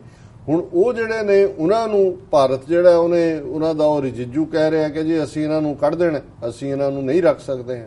ਸੋ ਕੁੱਲ ਮਿਲਾ ਕੇ ਇੱਕ ਪਾਸੇ ਜੋ ਹਾਲ ਇਧਰ ਚੱਲ ਰਿਹਾ ਹੈ ਜੀ, ਉਸ ਦੇ ਉਲਟ ਹੁਣ ਇਹ ਬਾਲੀ ਡੈਕਲੇਰੇਸ਼ਨ ਇੱਕ ਹੋਪ ਸੀ ਕਿ ਵੀ ਜਿਹਦੇ 'ਚ ਭਾਰਤ ਘੱਟੋ ਘੱਟ ਹਿਊਮੈਨਿਟੇਰੀਅਨ ਲੈਵਲ ਦੇ ਉੱਤੇ ਗੱਲ ਕਰੇਗਾ, ਔਰ ਇਹ ਪਾਰਟ ਜਿਹੜਾ ਉਹਨੇ ਬਿਲਕੁਲ ਆਪੋਜ਼ਿਟ ਖਲੋ ਗਏ ਨੇ। ਔਰ ਇਸ ਨੂੰ ਜਿਹੜਾ ਮੈਂ ਥੋੜਾ ਡੀਟੇਲ ਡਿਸਕਸ ਕਰਦਾ, ਪਰ ਮੈਂ ਇਸ ਤੋਂ ਪਹਿਲਾਂ ਦੱਸਦੇ ਹਾਂ ਕਿਉਂਕਿ ਜਿਹੜੇ ਇਸ ਸੈਗਮੈਂਟ ਦੇ ਨਾਲ ਜੁੜੇ ਨੇ ਇਸ ਪ੍ਰੋਗਰਾਮ ਦੇ ਨਾਲ ਜੀ, ਕਿ ਇਸ ਗੱਲ ਨੂੰ ਮੱਦੇਨਜ਼ਰ ਰੱਖਦੇ ਹਾਂ ਅੱਜ ਹੀ ਮੇਰੀ ਗੱਲ ਰਾਜਾ ਰਜ਼ਾਕ ਪਾਕਿਸਤਾਨੀ ਅਮਰੀਕਨ ਥਿੰਕ ਟੈਂਕ ਦੇ ਔਰ ਮਲਕ ਸਲੀਮ ਸਾਹਿਬ ਉਹਨਾਂ ਦੇ ਨਾਲ ਹੋਈ, ਔਰ ਉਹਨਾਂ ਨੇ ਦੱਸਿਆ ਕਿਉਂਕਿ ਮੈਂ ਇਹ ਚਾਹੁੰਦਾ ਵੀ ਸੀ ਵੀ ਕੋਈ ਨਾ ਕੋਈ ਹੋਏ ਪ੍ਰੋਟੈਸਟ, ਔਰ ਦੂਸਰਾ ਔਰ ਮੈਨੂੰ ਪਤਾ ਲੱਗਿਆ ਕਿ ਵੀ ਉਹਨਾਂ ਦੇ ਕਾਫੀ ਵੱਡੇ ਲੈਵਲ ਦੇ ਉੱਤੇ ਇੰਟਰਨੈਸ਼ਨਲ ਕਮਿਊਨਿਟੀ ਨੂੰ ਨਾਲ ਲੈ ਕੇ ਜਿਹੜੇ ਅੱਡ-ਅੱਡ ਮੁਸਲਮਾਨ ਜਥੇਬੰਦੀਆਂ ਨੇ, ਦੂਸਰਿਆਂ ਨੂੰ ਵੀ ਉਹਨਾਂ ਨੇ ਨਾਲ ਲਿਆ। ਇੱਕ ਪ੍ਰੋਟੈਸਟ ਜਿਹੜਾ ਹੈ ਮਿਆਂਮਾਰ ਦੇ ਕੌਂਸੂਲੇਟ ਦੇ ਬਾਹਰ, ਜਿਹੜਾ ਕੌਂਸੂਲੇਟ ਕੇ 10E ਔਰ 77th ਸਟਰੀਟ ਦੇ ਉੱਤੇ ਹੈ, ਮੰਡੇ ਸਵੇਰੇ 10 ਵਜੇ ਇਹ ਪ੍ਰੋਟੈਸਟ ਹੋਣਾ, ਔਰ ਅਸੀਂ TV 84 ਦੀ ਸਾਰੀ ਟੀਮ ਵੱਲੋਂ ਵੀ ਇਸ ਨੂੰ ਕਵਰ ਕਰਾਂਗੇ, ਮੈਂ ਵੀ ਪਾਰਟਿਸਿਪੇਟ ਕਰਾਂਗਾ, ਔਰ ਅਸੀਂ ਇਹ ਆਪਣੇ ਦਰਸ਼ਕਾਂ ਨੂੰ ਜਿਹੜੇ ਸਾਡੇ ਇਸ ਪ੍ਰੋਗਰਾਮ ਨਾਲ ਜੁੜੇ ਹੋਏ ਨੇ ਇਹ ਗੁਜ਼ਾਰਿਸ਼ ਵੀ ਕਰਾਂਗਾ ਕਿ ਵੀ ਬੇਸ਼ੱਕ ਵਰਕਿੰਗ ਡੇ ਹੈ, ਭਾਵੇਂ ਤੁਸੀਂ 2-3 ਘੰਟੇ ਦਾ ਟਾਈਮ 10 ਤੋਂ 12-1 ਵਜੇ ਤੱਕ ਲੈ ਕੇ ਆਓ। ਇਹ ਜਦੋਂ ਅਸੀਂ ਇਨਸਾਨੀ ਪੀੜ ਦੀ ਗੱਲ ਕਰਦੇ ਹਾਂ, ਇੱਕ ਅਸੀਂ ਆਪਣੇ ਇਸ਼ੂਜ਼, ਆਪਣੇ ਘਰ ਦੀ ਗੱਲ, ਆਪਣੇ ਤੇ ਹੋ ਰਹੇ ਜ਼ੁਲਮਾਂ ਦੀ ਗੱਲ ਕਰਦੇ ਹਾਂ, ਔਰ ਬਹੁਤ ਵਾਰ ਫਿਰ ਸਾਨੂੰ ਇਹ ਵੀ ਲੱਗਦਾ ਹੈ ਕਿ ਜੀ ਸਾਡੇ ਨਾਲ ਇੰਨਾ ਕੁਝ ਹੋ ਰਿਹਾ, ਕੋਈ ਕਿਉਂ ਨਹੀਂ ਬੋਲ ਰਿਹਾ। ਬਿਲਕੁਲ ਬਿਲਕੁਲ। ਔਰ ਉਦੋਂ ਫਿਰ ਸਾਨੂੰ ਇਸ ਗੱਲ ਦਾ ਜ਼ਰੂਰ ਧਿਆਨ ਰੱਖਣਾ ਚਾਹੀਦਾ ਕਿ ਇੱਕ ਮਨੁੱਖੀ ਪੀੜ ਹੈ, ਔਰ ਇੱਕ ਅਸੀਂ ਸਮਝਦੇ ਸਾਡੇ ਗੁਆਂਢ 'ਚ ਹੈ ਬਰਮਾ। ਮਿਆਂਮਾਰ ਨਾਲ ਸਿੱਖਾਂ ਦਾ ਵੀ ਡੂੰਘਾ ਸੰਬੰਧ ਰਿਹਾ। ਰੰਗੂਨ ਦੀ ਜੇ ਅਸੀਂ ਗੱਲ ਕਰੀਏ, ਰੰਗੂਨ ਦੇ ਵਿੱਚ ਜਿੱਥੇ ਬਹਾਦਰ ਸ਼ਾਹ ਜ਼ਫਰ ਦੇ ਗੱਲ ਹੁੰਦੀ ਆ ਔਰ ਇਹ ਮੋਦੀ ਹਿਪੋਕਰੇਟ ਦੰਬੀ ਉੱਥੇ ਬਹਾਦਰ ਸ਼ਾਹ ਜ਼ਫਰ ਦੇ ਮਜ਼ਾਰ ਤੇ ਵੀ ਗਿਆ, ਜਿਸ ਦਾ ਉਹ ਸ਼ਹਿਰ ਅਕਸਰ ਕੋਟ ਹੁੰਦਾ ਹੈ ਵੀ ਕਿਵੇਂ ਉਹਨੂੰ 1857 ਦੇ ਗਦਰ ਤੋਂ ਬਾਅਦ ਉੱਥੇ ਭੇਜ ਦਿੱਤਾ। ਉਹਨੇ ਇਹ ਆਪਣੀ ਐਕਸਪ੍ਰੈਸ ਕੀਤੀ ਵਿਸ਼ ਕਿ ਵੀ ਉਹ ਮਹਿਰੌਲੀ ਦਿੱਲੀ ਦੇ ਵਿੱਚ ਦਫਨਾਇਆ ਜਾਣਾ ਚਾਹੁੰਦਾ, ਉਹਨਾਂ ਨੇ ਉਹਨੂੰ ਡਿਨਾਈ ਕੀਤਾ ਔਰ ਉਹਨੇ ਫਿਰ ਜਿਹੜਾ ਉਹਦਾ ਬੜਾ ਫੇਮਸ ਸ਼ੇਅਰ ਹੈ ਜਿਹਦੇ 'ਚ ਉਹਨੇ ਕਿਹਾ ਕਿ ਉਮਰੇ ਦਰਾਜ਼ ਮਾਂਗ ਕਰ ਲਾਏ ਥੇ 4 दिन, 2 आरज़ू में कट गए, 2 इंतजार में, कितना है बदनसीब जफर दफन के लिए, 2 गज जमी भी न मिली कुएं यार में, लगता नहीं है दिल मेरा उजड़े दयार में। बहुत ਉੱਥੇ ਰੁੱਖ ਨੇ, ਮੀਂਹ ਪੈਂਦੇ ਨੇ, ਪਰ ਉਹਦੇ ਨਾਲ ਇਹ ਵੀ ਯਾਦ ਰਹੇ ਕਿ ਬਾਬਾ ਰਾਮ ਸਿੰਘ ਨਾਮਧਾਰੀ ਜਿਹੜੀ ਕੂਕਾ ਲਹਿਰ ਆਧਾਰ ਸੀ, ਜਿਹਨੇ ਸਭ ਤੋਂ ਪਹਿਲਾਂ ਨਾਰਾ ਦਿੱਤਾ ਸੀ ਰਹਿਣ ਨਾ ਦੇਵੋ ਹਿੰਦ 'ਚ ਰਾਜ ਫਰੰਗੀ ਦਾ, ਉਹਨਾਂ ਨੂੰ ਵੀ ਜਲਾਵਤਨ ਕਰਕੇ ਰੰਗੂਨ ਭੇਜਿਆ ਗਿਆ ਸੀ ਔਰ ਉੱਥੇ ਹੀ ਉਹਨਾਂ ਦੀ ਮੌਤ ਹੋਈ। ਔਰ ਰੰਗੂਨ ਦੇ ਨਾਲ ਇੱਕ ਜ਼ਮਾਨੇ 'ਚ ਉੱਥੇ 9 ਗੁਰਦੁਆਰੇ ਸਨ, ਹੁਣ ਵੀ ਪ੍ਰਮੁੱਖ ਗੁਰਦੁਆਰਾ। ਸੋ ਕਿਉਂਕਿ ਇਹ ਬ੍ਰਿਟਿਸ਼ ਰਾਜ ਦੇ ਨਾਲ ਸੀ, ਔਰ ਦੂਜਾ ਔਰ ਅਸੀਂ ਅੱਜ ਜਦੋਂ ਮਹਿਸੂਸ ਕਰਦੇ ਹਾਂ ਕਿ ਜੋ ਕੁਝ ਸਾਡੇ ਰੋਹਿੰਗਿਆ ਭਰਾਵਾਂ ਦੇ ਨਾਲ ਹੋ ਰਿਹਾ, ਉਹ ਸਾਨੂੰ ਜੇ ਆਪਣੀ ਪੀੜ ਮਹਿਸੂਸ ਹੁੰਦੀ ਹੈ, ਸਾਡੇ ਸਾਊਥ ਏਸ਼ੀਆ ਦਾ ये सारा रजीम और दोनों ही किलिंग मिलिट्री जुंटा और मोदी किलिंग RSS लाइन वो भगलगीर ने।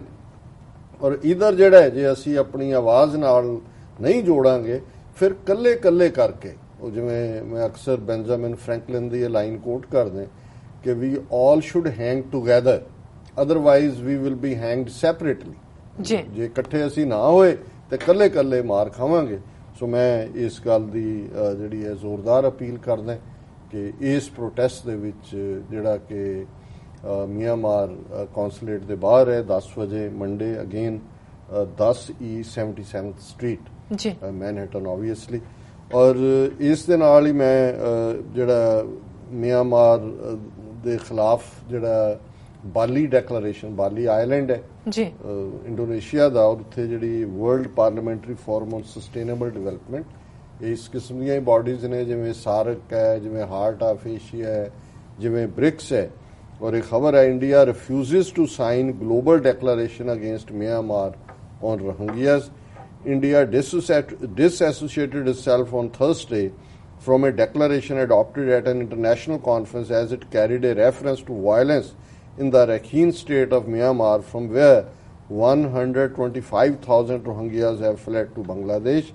फिर इंडियन पार्लियामेंट्री डेलीगेशन जिहड़ी कि सुमित्रा महाजन लोक सभा स्पीकर सी, उन्हें कहा this was a view of the fact that the declaration which was to be adopted at the conclusion of the forum was not in line with the agreed global principle of sustainable development।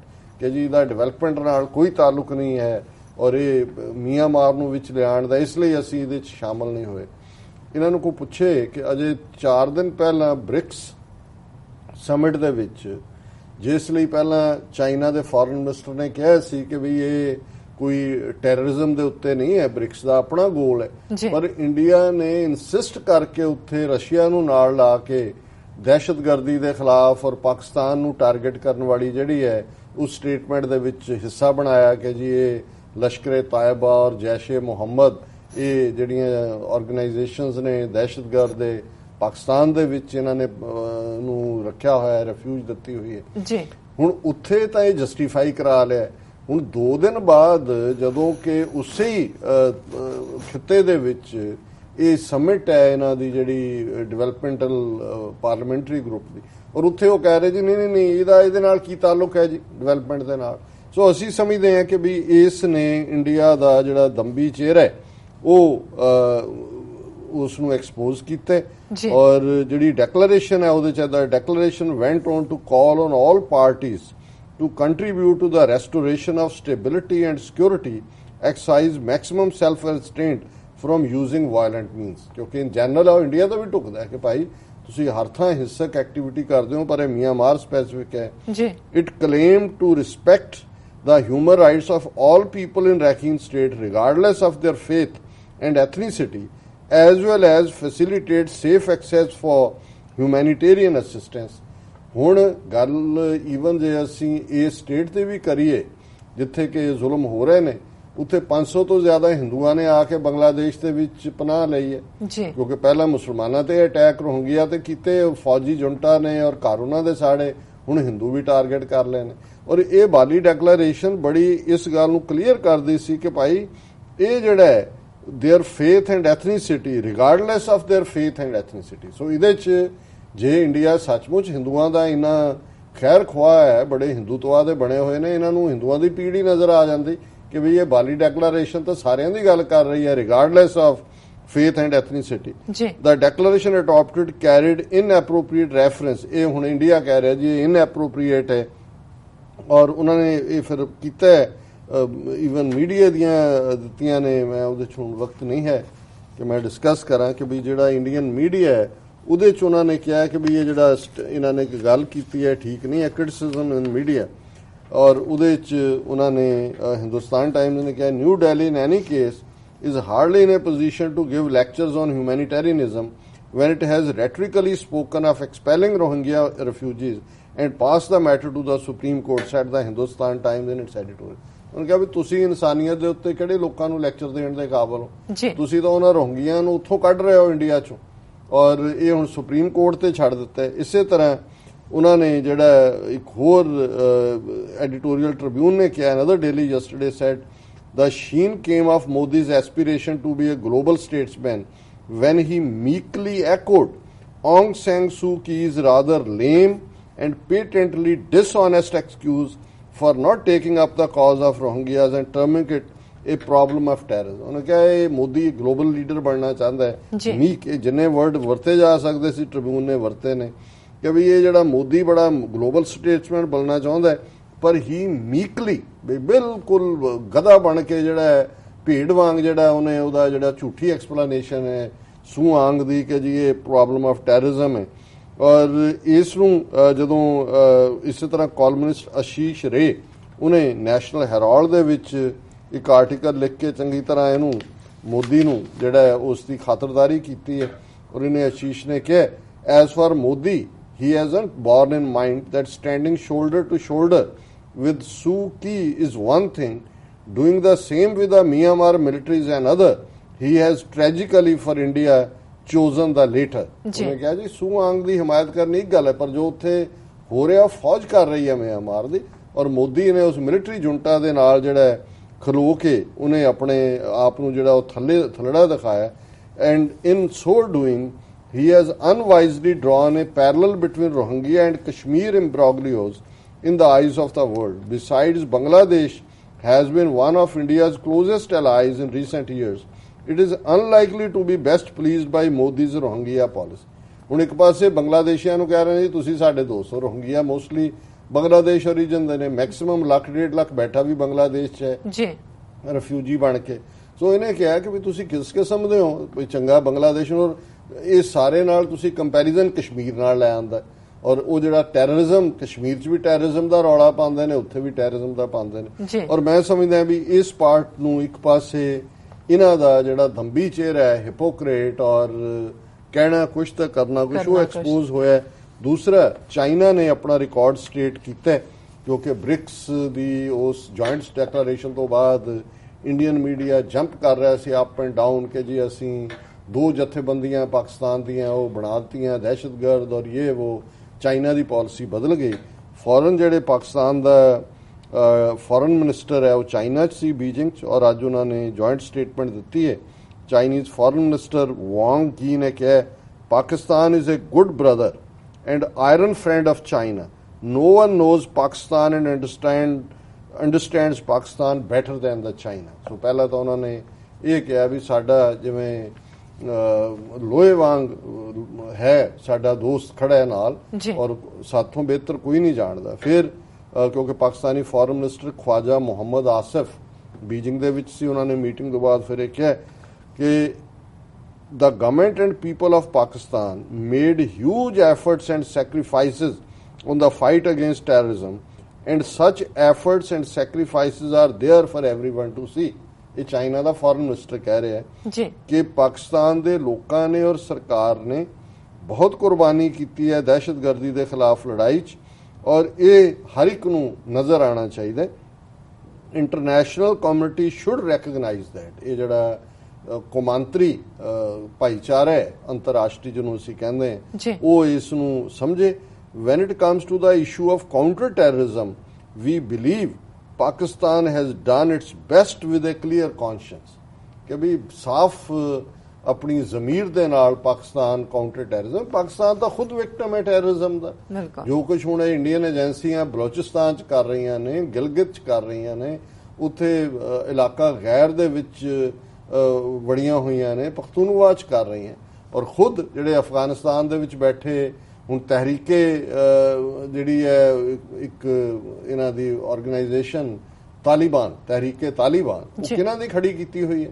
ਉਹ ਪਾਕਿਸਤਾਨੀ ਸ਼ਹਿਰੀਆਂ ਤੇ ਪਿਸ਼ਾਵਰ 'ਚ ਬੱਚਿਆਂ ਦੇ ਉੱਤੇ ਲਾਹੌਰ ਤੱਕ ਕਿਸ ਕਿਸਮ ਦੇ ਉਹ ਮਸੀਤਾਂ ਦੇ ਵਿੱਚ, ਔਰ ਕੌਣ ਹੈ ਇਹ ਜਿਹੜੀ ਹੈ ਤਹਿਰੀਕੇ ਇਸਲਾਮ ਕਿਹਦੀ ਖੜੀ ਕੀਤੀ ਹੋਈ ਹੈ? ਇੰਡੀਅਨ ਏਜੰਸੀਆਂ ਦੀ ਹੈ। ਔਰ ਪਾਕਿਸਤਾਨ ਤਾਂ ਖੁਦ ਵਿਕਟਮ ਹੈ, ਔਰ ਅਸੀਂ ਸਮਝਦੇ ਹਾਂ ਵੀ ਚਾਈਨਾ ਨੇ ਘੱਟੋ ਘੱਟ ਇਹ ਮੈਸੇਜ ਕਲੀਅਰ ਕਰ ਦਿੱਤਾ ਹੈ ਕਿ ਵੀ ਇਹ ਜਿਹੜੇ ਪੁੱਠੀਆਂ ਛਾਲਾਂ ਮਾਰ ਰਹੇ ਸੀ ਜੀ ਕਿ ਬ੍ਰਿਕਸ ਤੋਂ ਬਾਅਦ ਹੁਣ ਬਦਲ ਗਈ ਪਾਲਿਸੀ, ਔਰ ਇੰਡੀਆ ਖੁਦ ਐਕਸਪੋਜ਼ ਹੋਇਆ ਹੈ ਬਰਮਾ ਦੀ ਉਸ ਟਰੈਵਲ ਤੋਂ ਬਾਅਦ। ਮੋਦੀ ਨੇ ਜੋ ਜਿਵੇਂ ਬਿਆਨਬਾਜ਼ੀਆਂ ਕੀਤੀਆਂ, ਔਰ ਇਹ ਬਾਲੀ ਡੈਕਲੇਰੇਸ਼ਨ ਚੋਂ ਇੰਡੀਆ ਦਾ ਬਾਹਰ ਨਿਕਲਣਾ ਇਹ ਦੱਸਦਾ ਹੈ ਕਿ ਇਹ ਕਿਉਂ ਜਿਹੀ ਨਾਜ਼ੀ ਸਟੇਟ ਹੈ। ਜਦੋਂ ਕਹਿੰਦੇ ਆ ਕਿ ਨਾਜ਼ੀ ਜਰਮਨੀ ਦੀ ਤਰਜ਼ ਤੇ ਮੋਦੀ ਦਾ ਨਾਜ਼ੀ ਇੰਡੀਆ ਤੇ ਇਹ ਜ਼ਾਹਰ ਹੈ ਕਿ ਉਹ ਉਸੇ ਲਾਈਨ ਦੇ ਉੱਤੇ ਹੀ ਨੇ। ਜੀ ਡਾਕਟਰ ਸਾਹਿਬ ਬਿਲਕੁਲ। ਇੱਥੇ ਲੈਣਾ ਬ੍ਰੇਕ ਤੋਂ ਪਹਿਲਾਂ ਅਸੀਂ ਆਪਣੇ ਦਰਸ਼ਕਾਂ ਤੇ ਸਰੋਤਿਆਂ ਨੂੰ ਅਪੀਲ ਕਰ ਦਈਏ। ਵਿਊਅਰਸ, ਅਸੀਂ ਚਾਹੁੰਦੇ ਹਾਂ ਕਿ ਤੁਸੀਂ TV84 ਦੀ ਵੱਧ ਤੋਂ ਵੱਧ ਮਾਈਕ ਸਹਾਇਤਾ ਕਰੋ। ਤੁਸੀਂ ਆਪਣੀ ਮਾਈਕ ਸਹਾਇਤਾ ਸਾਡੀ ਵੈਬਸਾਈਟ tv84.tv ਤੇ ਜਾ ਕੇ ਪੇਪਰ ਰਾਹੀਂ ਰੀਕਰਿੰਗ ਡੋਨਰ ਬਣ ਕੇ ਕਰ ਸਕਦੇ ਹੋ,